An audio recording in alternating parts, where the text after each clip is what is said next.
മാധുരപൂർണ പ്രശോഭിതം ഈ ജീവിതം, ആർദ്രമാം ദൈവസ്നേഹം നിറയും പൂവനം. മാധുരപൂർണ പ്രശോഭിതം ഈ ജീവിതം, ആർദ്രമാം ദൈവസ്നേഹം നിറയും പൂവനം. സ്നേഹദീപനാളമായി വിളങ്ങും ധന്യജീവിതം.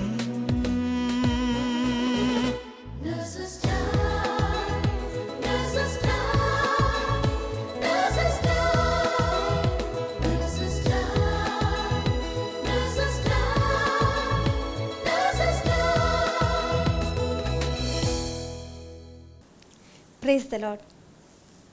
എനിക്കറിയാം നിങ്ങളെല്ലാവരും ഇന്നത്തെ എപ്പിസോഡിനായി കാത്തിരിക്കുകയാണെന്ന്. കാരണം ഇന്ന് മാസത്തിൻ്റെ 2ാമത്തെ ആഴ്ച, തിരുവചനത്തിൻ്റെ അഭിഷേകത്താൽ നമ്മളെല്ലാവരും നിറയുന്ന സമയമാണിത്. ലോകത്തിൻ്റെ നാനാഭാഗങ്ങളിലുള്ള വളരെയധികം നഴ്സുമാർ തങ്ങളുടെ തിരക്കുകളൊക്കെ മാറ്റിവെച്ച് നേഴ്സസ് ടൈമിൽ പങ്കുചേരുവാനായി കാത്തിരിക്കുന്നതിനെ ഓർത്ത് ഈശോയ്ക്ക് നന്ദി പറഞ്ഞുകൊള്ളുന്നു. വെളിപാട് 3:20 ഇപ്രകാരം പറയുന്നു: ആരെങ്കിലും എൻ്റെ സ്വരം കേട്ട് വാതിൽ തുറന്നു തന്നാൽ ഞാൻ അവൻ്റെ അടുത്തേക്ക് വരും, ഞങ്ങൾ ഒരുമിച്ച് ഭക്ഷിക്കുകയും ചെയ്യും. ഇന്ന് നമ്മോട് വചനം പങ്കുവയ്ക്കുന്നത് അലൈൻ ഇടവക വികാരിയും യുവജനങ്ങളിലേക്ക് ദൈവത്തിൻ്റെ വചനം തീഷ്ണതയോടെ എത്തിക്കുന്ന സ്റ്റാലിൻ അച്ഛനാണ്. നമുക്ക് സ്റ്റാലിൻ അച്ഛനെ ശ്രവിക്കാം. ക്രിസ്തുവിൽ സ്നേഹം നിറഞ്ഞവരെ, ആതുര സേവന രംഗത്ത് ഒരുപാട് മാറ്റങ്ങൾ സംഭവിച്ചുകൊണ്ടിരിക്കുന്ന ആധുനിക ലോകത്ത് ഒരു നഴ്സിൻ്റെ സാന്നിധ്യം എത്രമാത്രം പ്രസക്തമാണെന്നുള്ളതിനെക്കുറിച്ച് നമ്മൾ ചിന്തിക്കേണ്ടത് ആവശ്യകതയാണ്. ഒരു കുഞ്ഞ് ജനിക്കുന്നത് മുതൽ ആ കുഞ്ഞിൻ്റെ മരണം അല്ലെങ്കിൽ ഒരു മനുഷ്യൻ്റെ മരണത്തിൻ്റെ അവസാന നിമിഷം വരെ അവനോടൊപ്പം നിൽക്കുന്നത് ഒരു നഴ്സാണ്. ഒരു മനുഷ്യ ജീവിതത്തിൻ്റെ മുഴുവൻ സമയവും ഒരുപക്ഷെ ആർക്കും കടന്നു ചെല്ലാൻ പറ്റാത്ത മേഖലകളിൽ പോലും ഒരു നഴ്സിന് ആശ്വാസത്തിൻ്റെ വചനങ്ങളുമായിട്ട് ഒരു വ്യക്തിയുടെ ജീവിതത്തിലേക്ക് കടന്നു വരുവാനായിട്ട് സാധിക്കും. ആതുര സേവന രംഗത്ത് പ്രവർത്തിക്കുന്ന ഏതൊരു വ്യക്തിയും മാതൃകയാക്കേണ്ടത് ഈശോയെ തന്നെയാണ്. സുവിശേഷങ്ങൾ നമ്മൾ വായിക്കുമ്പോൾ നിരവധി സൗഖ്യങ്ങളുടെ കഥകൾ നമ്മൾ മനസ്സിലാക്കിയെടുക്കുന്നുണ്ട്. ഈശോ സുഖപ്പെടുത്താത്ത രോഗങ്ങളില്ല. ഒരു മനുഷ്യൻ്റെ ശരീരത്തെയും മനസ്സിനെയും ബാധിക്കുന്ന ഏത് രോഗത്തിനും ഈശോയുടെ അടുത്ത് സൗഖ്യമുണ്ടായിരുന്നു. ഒരു രോഗിയെ കാണുമ്പോൾ അലിയുന്ന മനസ്സുമായിട്ട് ഈശോ അവനെ സമീപിക്കുകയും അവർക്ക് ആവശ്യമുള്ളത് എന്താണെന്ന് മനസ്സിലാക്കി ഹൃദയത്തോടുകൂടെ അവരോട് പെരുമാറുകയും അങ്ങനെ അവരെ സൗഖ്യത്തിൻ്റെ വലിയ വാതിലിലേക്ക് കൂട്ടിക്കൊണ്ടു പോവുകയും ചെയ്യുന്നുണ്ട്. ഈശോ സുഖപ്പെടുത്തിയവരൊക്കെ ജീവിതത്തിലേക്കും ജീവനിലേക്കുമാണ് തിരിച്ചു വന്നത്. പലപ്പോഴും ശുശ്രൂഷാ മേഖലകളിൽ നിൽക്കുന്ന നിങ്ങൾ ഓരോരുത്തരും മനസ്സിലാക്കേണ്ട വലിയൊരു സത്യമുണ്ട്. ഞാനൊരു വ്യക്തിയെ, ഒരു രോഗിയെ പരിചരിക്കുമ്പോൾ അവനെ, അവളെ ജീവിതത്തിലേക്കാണ് തിരിച്ചു കൊണ്ടുവരേണ്ടത്. ഒരുപക്ഷെ ഇനി ജീവിതത്തിൽ വലിയ നാളുകളൊന്നും ജീവിക്കില്ല എന്ന് മനസ്സിലാക്കുന്ന ഒരു രോഗി നിരാശയുടെ പടുകുഴിയിൽ വീണു പോകുമ്പോഴും പ്രതീക്ഷയുടെ തിരുനാളം കൊളുത്തി കൊടുക്കുവാനായിട്ട് ഓരോ നഴ്സിനും സാധിക്കണം.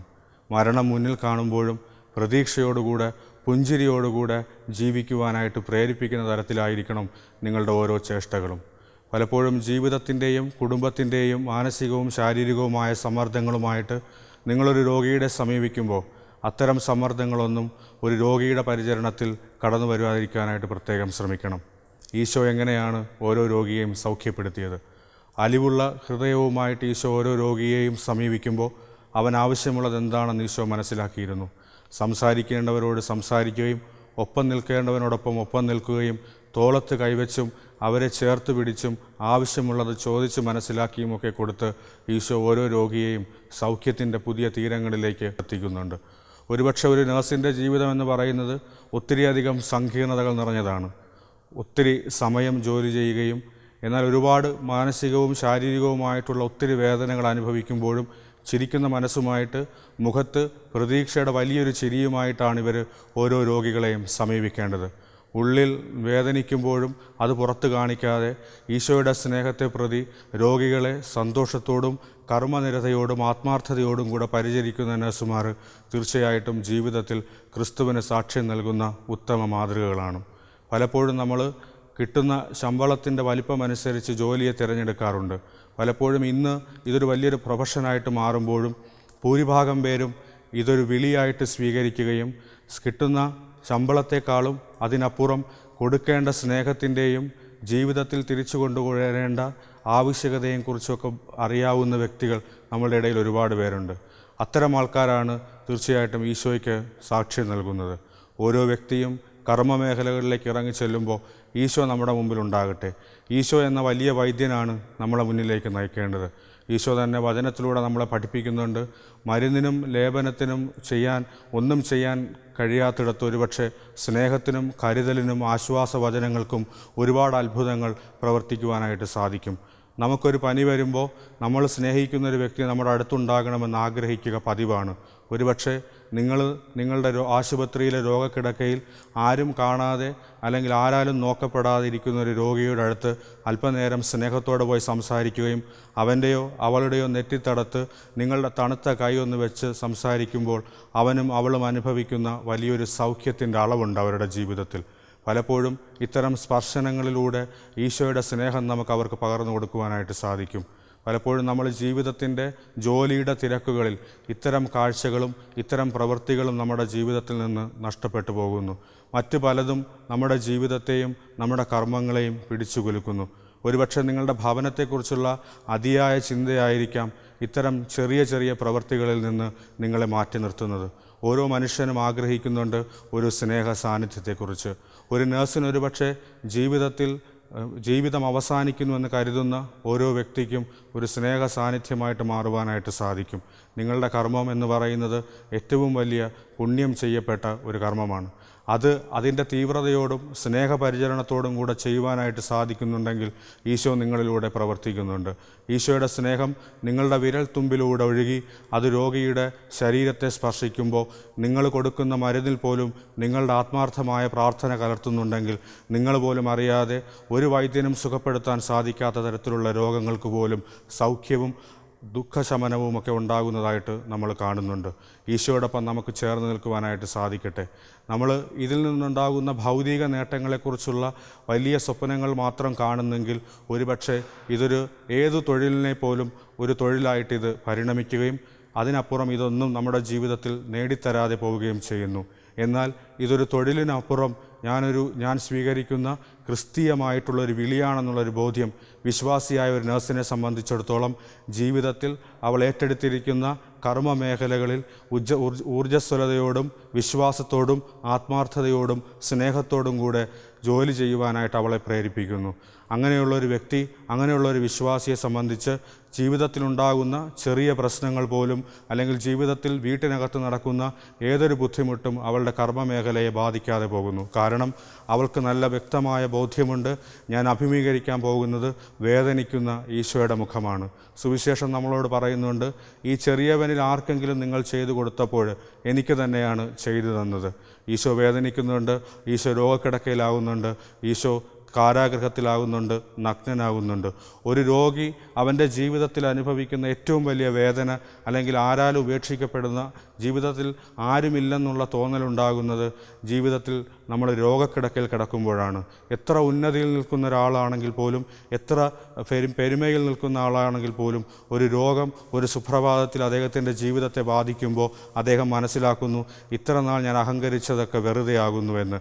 കാരണം മറ്റൊരാളുടെ സഹായം കൂടാതെ എനിക്കൊന്ന് എഴുന്നേൽക്കുവാനോ ഒരു കാര്യമെടുത്ത് കഴിക്കുവാനോ സാധിക്കാൻ പറ്റാതെ പോകുന്ന ഒരു സമയത്താണ് നമ്മുടെയൊക്കെ ജീവിതത്തിൻ്റെ നൈമിഷികതയെക്കുറിച്ച് നമ്മൾ മനസ്സിലാക്കുന്നത്. അത്തരം സന്ദർഭങ്ങളിലാണ് ഒരു വ്യക്തിയുടെ ജീവിതത്തിലേക്ക് മാലാഖയെപ്പോലെ ഒരു നഴ്സ് കടന്നു വരുന്നത്. ഈ നഴ്സിന് മാത്രം ചെയ്യാൻ കഴിയുന്ന ഒരുപാട് കാര്യങ്ങളുണ്ട്. സംസാരിക്കാം, ഒപ്പമിരിക്കാം, സ്നേഹത്തോടെ തലോടാം.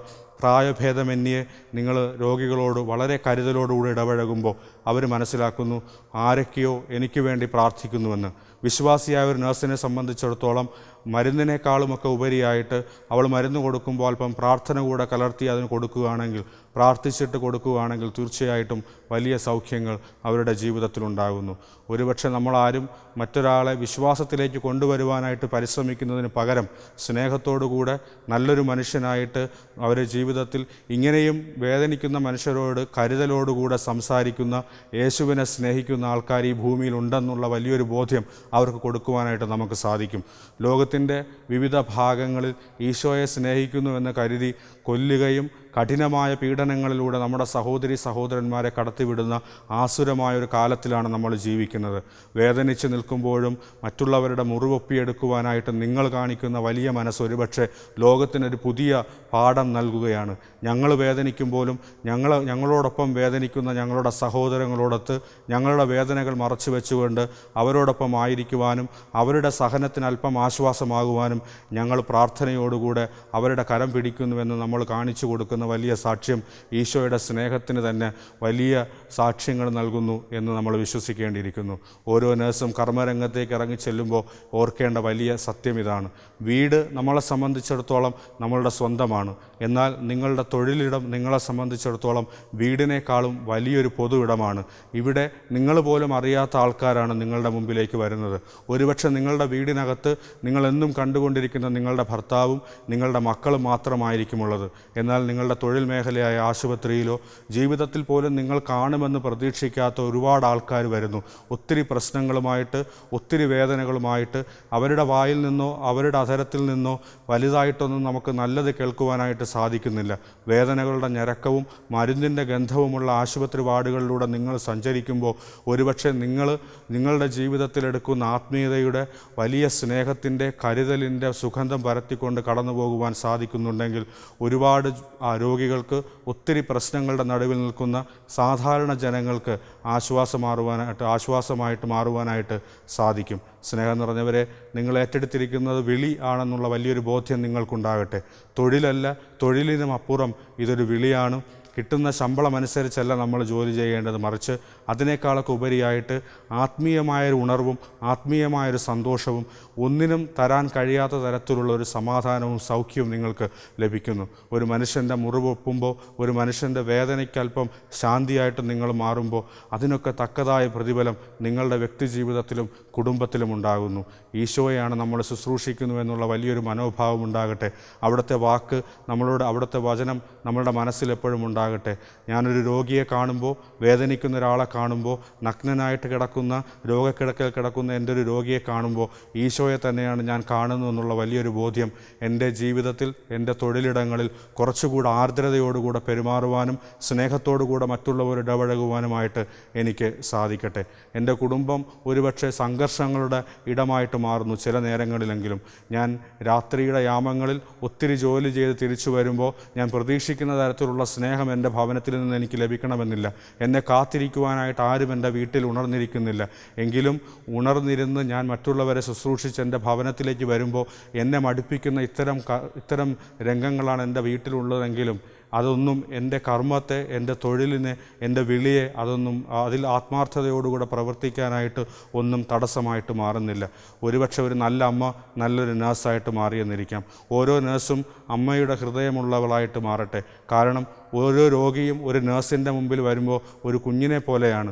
എത്ര വലുതാണെങ്കിലും രോഗക്കിടക്കയിൽ കിടക്കുമ്പോൾ ഒരു കുഞ്ഞിനെ പോലെയാണ് എല്ലാ മനുഷ്യരും പെരുമാറുന്നത്. കാരണം രോഗക്കിടക്കയിൽ നമുക്ക് മറ്റൊരാളുടെ സഹായം ആവശ്യമായിട്ട് വരുന്നു. ഒരു കുഞ്ഞിനെ പോലെ നിങ്ങൾ ആ രോഗിക്ക് ഭക്ഷണം വാരി കൊടുക്കുമ്പോൾ, മരുന്ന് കൊടുക്കുമ്പോൾ ഒരുപക്ഷെ അമ്മയുടെ സ്നേഹം അവരനുഭവിക്കുന്നതായിരിക്കാം. അമ്മ അടുത്തില്ലെങ്കിൽ പോലും നല്ലതുപോലെ പരിചരിക്കുന്ന ഒരു നേഴ്സിനെ കാണുമ്പോൾ തീർച്ചയായിട്ടും ഓരോ രോഗിയും മനസ്സിലാക്കുന്നു അവന് കിട്ടാതെ പോയ, എന്നാൽ അവന് കിട്ടിയിട്ടുള്ള ഓർമ്മകളിൽ പച്ചകെടാതെ നിൽക്കുന്ന മാതൃസ്നേഹത്തിൻ്റെ വലിയൊരു തണുപ്പ് അവൻ്റെ ജീവിതത്തിൽ അവൻ അനുഭവിക്കുന്നു. ഒരു നേഴ്സ് നല്ലൊരമ്മയാണ്. നല്ലൊരമ്മയാകുന്ന സ്ത്രീക്ക് മാത്രമേ നല്ലൊരു നേഴ്സായിട്ട് മാറുവാനായിട്ട് സാധിക്കൂ. ഈശോയ്ക്ക് അമ്മയുടെ ഹൃദയമുണ്ടായിരുന്നു. അതുകൊണ്ടാണ് കാണുന്നവരുടെ മുഖത്തെല്ലാം സ്നേഹം കാണുകയും അല്ലെങ്കിൽ അവരുടെ ദയനീയത കാണുമ്പോൾ അവൻ്റെ ഹൃദയം അലിയുകയും ഈ ഹൃദയ അലിവിൽ നിന്നാണ് അവന് ആ സ്നേഹമാണ് പുറത്ത് അത്ഭുതങ്ങളായിട്ട് കടന്നു വരുന്നത്. ഒരു കുഞ്ഞിനെ നിങ്ങൾ വാരി നെഞ്ചോട് ചേർത്ത് അവൻ്റെ നെറ്റിയിലൊരു ഉമ്മ കൊടുക്കുമ്പോൾ അവൻ അനുഭവിക്കുന്ന ഒരു സംരക്ഷണത്തിൻ്റെ വലയമുണ്ട്. ഒരുപക്ഷെ നിങ്ങളുടെ വാർഡിനകത്തുള്ള ഒരു രോഗി നിങ്ങളുടെ സാമീപ്യം കൊണ്ട് അനുഭവിക്കുന്നതും ഇത്തരമൊരു സംരക്ഷണത്തിൻ്റെ കരുതൽ തന്നെയാണ്. സ്നേഹം നിറഞ്ഞവരെ, ഇതൊരു വിളിയാണ്. ഒരുപക്ഷെ ഒരുപക്ഷെ വലിയ കാര്യങ്ങൾ നിങ്ങൾ ജീവിതത്തിൽ ചെയ്തില്ലെങ്കിലും ഒരു നഴ്സിൻ്റെ ജീവിതം ചരിത്രത്തിലൊന്നും അടയാളപ്പെടുത്താതെ പോകുന്നെങ്കിലും നിങ്ങൾ പരിചരിക്കുന്ന കുറച്ചധികം രോഗികളുടെ ജീവിതത്തിൻ്റെ ഓർമ്മകളിലെങ്കിലും നിങ്ങളുടെ സാന്നിധ്യം എന്നും നിലനിൽക്കും. കാരണം നിങ്ങൾ കൊടുത്ത സ്നേഹവും നിങ്ങൾ കൊടുത്ത കരുതലുമാണ് പിൽക്കാലത്ത് ഓരോ മനുഷ്യനും ഓർത്തെടുത്ത് വയ്ക്കുക. ഒരുപക്ഷെ നമ്മളൊരാൾക്കല്പം കാശ് കൊടുത്തെന്നിരിക്കാം, ഒരാൾക്കല്പം ഭൗതികമായിട്ട് വസ്തുക്കൾ കൊടുത്ത് സഹായിച്ചെന്നിരിക്കാം. എങ്കിലും നിങ്ങൾ ഏതെങ്കിലും ഒരു വ്യക്തിയെ സ്നേഹത്തോടുകൂടെ കരുതലോടുകൂടെ സമീപിച്ചിട്ടുണ്ടെങ്കിൽ, ഒന്നും പ്രതീക്ഷിക്കാതെ നിങ്ങളത് അവരെ സ്നേഹിച്ചിട്ടുണ്ടെങ്കിൽ, പരിചരിച്ചിട്ടുണ്ടെങ്കിൽ, നിങ്ങൾ കൊടുക്കാത്ത ധനത്തെക്കാളും നിങ്ങൾ കൊടുക്കാത്ത ഭൗതിക സമ്മാനങ്ങളെക്കാളും എല്ലാ കാലവും ഓർമ്മിക്കപ്പെടുന്നത് നിങ്ങളുടെ സ്നേഹമാണ്, നിങ്ങളുടെ കരുതലാണെന്ന് നമ്മൾ ഓർക്കാം. നമ്മുടെയൊക്കെ ജീവിതം വളരെ ചെറുതാണ്. വലിയ ചരിത്രത്തിൽ വലിയ ഇടമൊന്നും നമുക്ക് ജീവിതത്തിൽ ഉണ്ടാകാതെ പോകുന്നു. എങ്കിലും നമ്മളായിരിക്കുന്ന ചെറിയ പരിസരങ്ങളിൽ, നിങ്ങളായിരിക്കുന്ന ചെറിയ ആശുപത്രിയുടെ വരാന്തകളിലും മരുന്ന് മണക്കുന്ന നിങ്ങളുടെ വാർഡിനകത്തും നിങ്ങളെ കാത്തു കഴിയുന്ന വേദനിക്കുന്ന മുഖങ്ങളോടൊത്ത് അല്പം സന്തോഷത്തോടുകൂടെ ചിരിച്ചുകൊണ്ട് അവരോട് സംസാരിക്കുവാൻ നമുക്ക് സാധിക്കുന്നുണ്ടെങ്കിൽ നിങ്ങളുടെ ജീവിതവും ചരിത്രത്തിൽ അടയാളപ്പെടുത്തും. കുറച്ചധികം മനുഷ്യരുടെ ഹൃദയങ്ങളിലും എന്നും പച്ചകെടാതെ തന്നെ നിലനിൽക്കുകയും ഒരുപക്ഷെ നിങ്ങളൊക്കെ അവരുടെ ജീവിതത്തിൽ നിന്ന് കടന്നുപോയാലും ആ ഒരു ഓർമ്മ, ആ സ്നേഹത്തിൻ്റെ തണുപ്പ്, ആ നിങ്ങൾ കൊടുത്ത കരുതലിൻ്റെ വലിയൊരു സാന്നിധ്യം അവരെന്നും മനസ്സിലാക്കും. ഇതൊരു വിളിയാണ്. ഈശോയുടെ സ്നേഹം പകർന്നു കൊടുക്കുവാനുള്ള വലിയൊരു ഓർമ്മപ്പെടുത്തലാണ്. ഓരോ നഴ്സും ഈശോയുടെ ഹൃദയങ്ങളായിട്ട് മാറട്ടെ. നമുക്ക് ഈശോയുടെ ഹൃദയവും മനസ്സും സ്വന്തമാക്കി നമ്മുടെ തൊഴിൽ മേഖലയിലേക്ക് കടന്നു ചെല്ലാം. ആരോ നിങ്ങൾക്ക് വേണ്ടി കാത്തിരിക്കുന്നുണ്ട്. ആശുപത്രി കിടക്കയിൽ ഒരു അമ്മയുടെ സ്നേഹത്തിന്, ഒരു സഹോദരിയുടെ തലോടലിന്, ഒരു നഴ്സിൻ്റെ പരിചരണത്തിന്. അവരോടൊക്കെ നമ്മുടെ ദുഃഖങ്ങൾ നമുക്ക് നിസ്സാരമായിട്ട് കരുതാം. എന്നെക്കാളും വേദനിക്കുന്ന ഈ മനുഷ്യൻ്റെ ജീവിതം കാണുമ്പോൾ ഒരുപക്ഷെ എനിക്ക് ജീവൻ തന്ന ദൈവത്തിന് 1000 നന്ദി പറഞ്ഞുകൊണ്ട് പറയാം, ഈശോ നിന്നെ സ്നേഹിക്കുന്നുവെന്ന്. ലോകത്തിൻ്റെ വിവിധ ഭാഗങ്ങളിലുള്ള നമുക്കറിയാത്തതും നമുക്കറിയുന്നതുമായ എല്ലാ നഴ്സുമാരെയും ദൈവം സമൃദ്ധമായി അനുഗ്രഹിക്കട്ടെ. ഈശോയുടെ സ്നേഹവും സംരക്ഷണവും സമാധാനവും നിങ്ങളോടൊപ്പം ഉണ്ടായിരിക്കട്ടെ എന്ന് പ്രാർത്ഥിക്കുകയും ആശംസിക്കുകയും ചെയ്യുന്നു.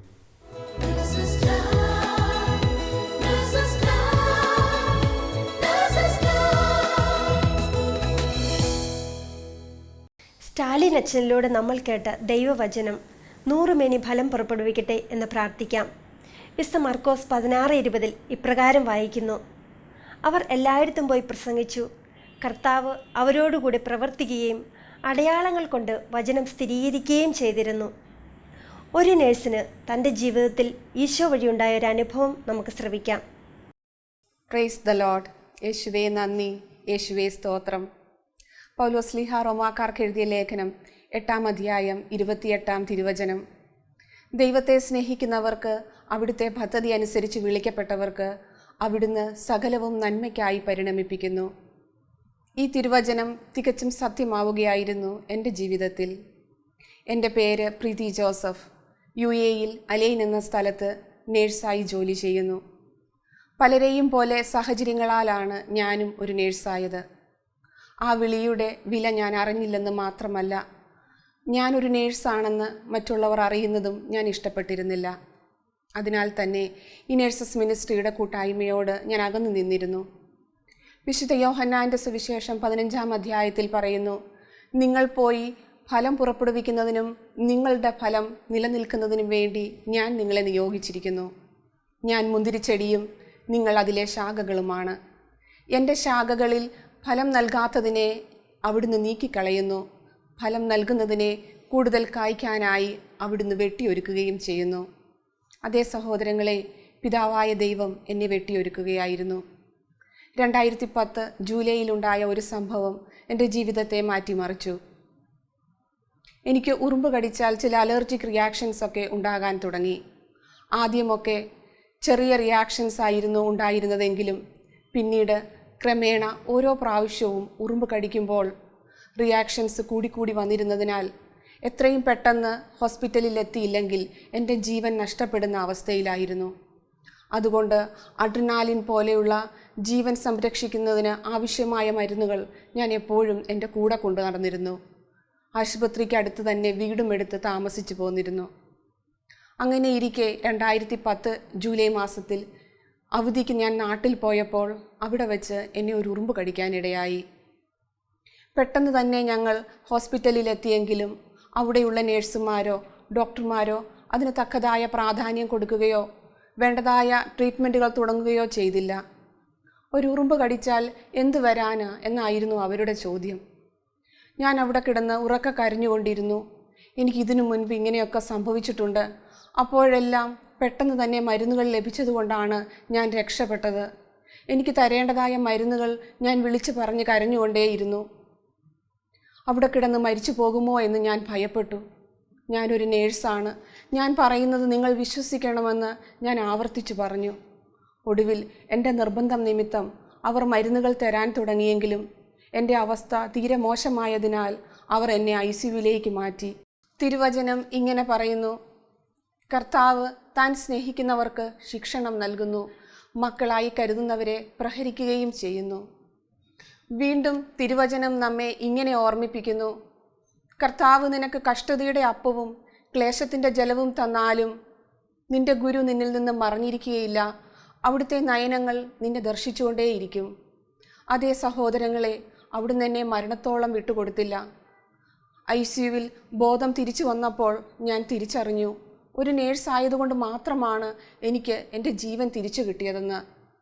ആ ICUവിൽ കിടന്നുകൊണ്ട് തന്നെ ഞാൻ തീരുമാനിച്ചു, ഇനിയുള്ള എൻ്റെ ജീവിതം ഞാൻ ഈശോയ്ക്ക് വേണ്ടി നേഴ്സസ് മിനിസ്ട്രിയോട് ചേർന്ന് പ്രവർത്തിക്കുമെന്ന്. നേഴ്സിംഗ് പ്രൊഫഷൻ്റെ വില ഞാൻ അറിഞ്ഞു. എനിക്കതിനോട് സ്നേഹവും തോന്നി തുടങ്ങി. തിരിച്ച് ഞാൻ അലൈനിലെത്തിയപ്പോൾ തന്നെ ഈ നേഴ്സസ് മിനിസ്ട്രിയുടെ കൂട്ടായ്മയിൽ എൻ്റെ സാക്ഷ്യം ഏറ്റുപറഞ്ഞു. അന്നു മുതൽ ആ കൂട്ടായ്മയോട് ചേർന്ന് പ്രാർത്ഥിക്കുവാനും ചിന്തിക്കുവാനും പ്രവർത്തിക്കുവാനും തുടങ്ങി. ഈ കൂട്ടായ്മയുടെ ഓരോ ഫോർമേഷൻ ക്ലാസ്സുകളും ഓരോ ശുശ്രൂഷകളും ഈശോയിൽ എന്നെ പടിപടിയായി വളർത്തി. പറഞ്ഞാൽ തീരാത്തത്ര അനുഗ്രഹങ്ങളും കൃപകളും നൽകി കർത്താവ് എന്നെ അനുഗ്രഹിച്ചു. ഇന്ന് എൻ്റെ ജീവിതത്തിൽ 1-ാം സ്ഥാനം ഈശോയ്ക്ക് മാത്രം. ഞാൻ വചനം പഠിച്ചു, പ്രാർത്ഥിക്കാൻ പഠിച്ചു, വിശുദ്ധ കുർബാനയുടെ മഹത്വം അറിഞ്ഞു, മറ്റുള്ള ആത്മാക്കളുടെ രക്ഷയുടെ വില അറിഞ്ഞു. ഇന്ന് ഞാൻ ലോകമെമ്പാടുമുള്ള 2 കോടി നേഴ്സുമാർക്ക് വേണ്ടി നിരന്തരം മധ്യസ്ഥം പ്രാർത്ഥിക്കുന്നു. 2010 ജൂലൈയിലുണ്ടായ ആ സംഭവത്തിനു ശേഷം ഒരിക്കൽ പോലും എന്നെ ഉറുമ്പ് കടിച്ചിട്ടില്ല. അവിടുത്തെ തിരുവചനം എന്നെ കാത്തു സംരക്ഷിക്കുന്നു. ലൂക്കാസ് വിശേഷം 10-ാം അധ്യായം 19-ാം തിരുവചനം: ഇതാ പാമ്പുകളുടെയും തേളുകളുടെയും ശത്രുവിൻ്റെ സകല ശക്തിയുടെയും മേൽ ചവിട്ടി നടക്കാൻ നിനക്ക് ഞാൻ അധികാരം തന്നിരിക്കുന്നു, ഒന്നും നിന്നെ ഉപദ്രവിക്കുകയില്ല. ഈ തിരുവചനം ഏറ്റുപറഞ്ഞ് ഞാൻ പ്രാർത്ഥിക്കുന്നു. ഉറുമ്പുകൾ എന്നെ ഉപദ്രവിക്കുന്നില്ല. ഉറുമ്പിനെയും മരണത്തെയും കുറിച്ചുള്ള എൻ്റെ ഭയമെല്ലാം കർത്താവ് നീക്കിക്കളഞ്ഞു. വചനത്താലെ ഞാൻ വിടുതൽ പ്രാപിച്ചു. ഞാൻ ഒരു നേഴ്സായതും എനിക്ക് ഈ അലർജി ഉണ്ടായതുമെല്ലാം നല്ല ഫലം പുറപ്പെടുവിക്കുവാൻ എന്നെ വെട്ടിയൊരുക്കുവാനുള്ള എൻ്റെ കർത്താവിൻ്റെ പദ്ധതിയാണെന്നും എൻ്റെ നന്മയ്ക്കായിരുന്നുവെന്നും ഞാൻ വിശ്വസിക്കുന്നു. എന്തെന്നാൽ പൗലോസ്ലീഹ ഗലാത്യർക്ക് എഴുതിയ ലേഖനം 1-ാം അധ്യായം 15-ാം തിരുവചനപ്രകാരം: ഞാൻ എൻ്റെ മാതാവിൻ്റെ ഉദരത്തിൽ ഉരുവായിരുന്നപ്പോൾ തന്നെ കർത്താവ് എന്നെ പ്രത്യേകം തിരഞ്ഞെടുത്തു, അവിടുത്തെ കൃപയാൽ എന്നെ വിളിച്ചു. അതെ, അവിടുന്ന് എന്നെ പ്രത്യേകം തിരഞ്ഞെടുത്തതിനാൽ എൻ്റെ ആയുഷ്കാലം അത്രയും ഞാൻ എൻ്റെ ഈശോയ്ക്ക് വേണ്ടി ജീവിക്കും. ഒന്നും ഈശോയുടെ സ്നേഹത്തിൽ നിന്ന് എന്നെ വേർപെടുത്താതിരിക്കട്ടെ എന്ന് ഞാൻ പ്രാർത്ഥിക്കുന്നു. ജ്ഞാനത്തിൻ്റെ പുസ്തകം 6-ാം അധ്യായം 10-ാം തിരുവചനത്തിൽ ഇങ്ങനെ എഴുതിയിരിക്കുന്നു: വിശുദ്ധമായവ വിശുദ്ധിയോടെ കൈകാര്യം ചെയ്യുന്നവർ വിശുദ്ധരാകുമെന്ന്. അതേ സഹോദരങ്ങളെ, ഓരോ നേഴ്സുമാരും വിശുദ്ധരാകാൻ വേണ്ടി വിളിക്കപ്പെട്ടവരാണ്. ദൈവത്തിൻ്റെ വിളിയും നിയോഗവും അനുസരിച്ച് നമുക്ക് ജീവിതം നയിക്കുവാൻ സാധിക്കട്ടെ എന്ന പ്രാർത്ഥനയോടെ പിതാവായ ദൈവത്തിന് എന്നും എന്നേക്കും മഹത്വമുണ്ടായിരിക്കട്ടെ. ആമേൻ. Praise the Lord. യേശുവേ നന്ദി, യേശുവേ സ്തുതി. ദൈവത്തിന് അസാധ്യമായി ഒന്നുമില്ല എന്ന് ഒരിക്കൽ കൂടി നാം ഹൃദയത്തിൽ ഏറ്റുപറഞ്ഞു, അല്ലേ? നമ്മുടെ പ്രശ്നങ്ങൾക്കുള്ള ഉത്തരം ഈശോയുടെ പക്കലുണ്ട്. എന്നാൽ ഒന്നു മാത്രം അവിടുന്ന് നമ്മോട് ആവശ്യപ്പെടുന്നു: വിശ്വസിച്ചാൽ നീ ദൈവമഹത്വം ദർശിക്കും. നമുക്ക് എന്നും വചനം വായിക്കുന്നവരാകാം. കർത്താവ് അടയാളങ്ങൾ കൊണ്ട് വചനം സ്ഥിരീകരിക്കുക തന്നെ ചെയ്യും. ലോകമെമ്പാടുമുള്ള നഴ്സുമാരെയും അവരുടെ കുടുംബത്തെയും പരിശുദ്ധ അമ്മയുടെ വിമല ഹൃദയം വഴി ഈശോയ്ക്ക് സമർപ്പിച്ചുകൊണ്ട് നമുക്ക് പ്രാർത്ഥിക്കാം. ഓരോ നേഴ്സും ഒരു വിശുദ്ധനാവട്ടെ, ഒരു വിശുദ്ധയാവട്ടെ. ദൈവമാതാവും ഞങ്ങളുടെ അമ്മയുമായ കന്യകാമറിയമേ, ഫാത്തിമാനാഥേ, എന്നെയും എൻ്റെ കുടുംബത്തെയും തിരുസഭയെയും മാനവകുലത്തെയും ലോകമെമ്പാടുമുള്ള നേഴ്സുമാരെയും അങ്ങേ വിമല ഹൃദയത്തിന് പ്രതിഷ്ഠിക്കുന്നു. അങ്ങേ ശക്തിയുള്ള സംരക്ഷണത്തിൽ ഞങ്ങളെ കാത്തുകൊള്ളണമേ. ആത്മീയവും ശാരീരികവുമായ സകല അപകടങ്ങളിലും ക്ലേശങ്ങളിലും നിന്ന് ഞങ്ങളെ രക്ഷിച്ചു കൊള്ളണമേ. എല്ലാറ്റിലും ദൈവേഷ്ടം കണ്ടെത്തി നിറവേറ്റുവാനും യേശുവിൻ്റെ തിരുഹൃദയത്തിന് പ്രീതികരമായ വിധത്തിൽ ജീവിച്ച് സ്വർഗഭാഗ്യത്തിൽ എത്തിച്ചേരുവാനും കാരുണ്യനാഥേ, ഞങ്ങളുടെ സ്നേഹമുള്ള അമ്മേ, ഞങ്ങളെ സഹായിക്കണമേ. ആമേൻ.